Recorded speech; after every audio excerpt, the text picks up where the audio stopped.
Hi, I'm Sitho Mdlalose. I'm the CFO of Vodacom South Africa and currently the interim group CFO of Vodacom Group. I think gender-based violence is really violence against someone else because of their gender, and it's not just physical violence. It's violence that would be emotional, psychological. That would even go as far as you could talk about deprivation of either economic or educational requirements as well. And the reality is, it disproportionately affects women and girls, and is very systemic, sadly, in our country and in the world at large. I think the first step towards solving gender-based violence is really, as with many things, starts in the home.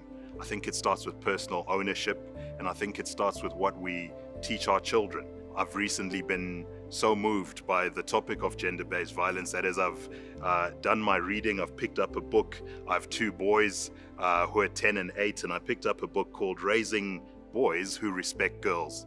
And I genuinely think that starting to empower children and starting to educate children within our homes, within the schools, will begin to start a cultural transformation on appropriate responses and indeed prevention of gender-based violence.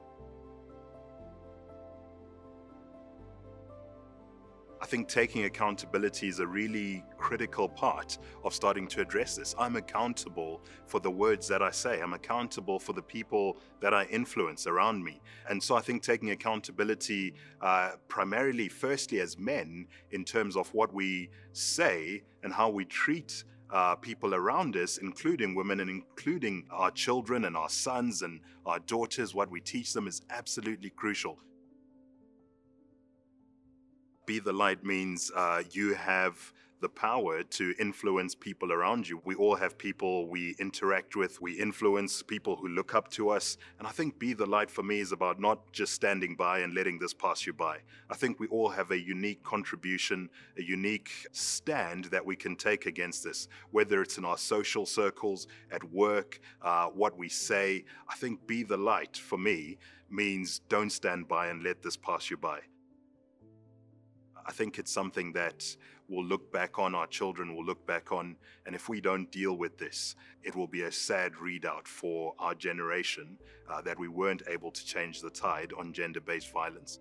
And my call to the country, my call to men in the country is to stand up and be the light, stand up and be counted, don't be part of the problem, be part of the solution.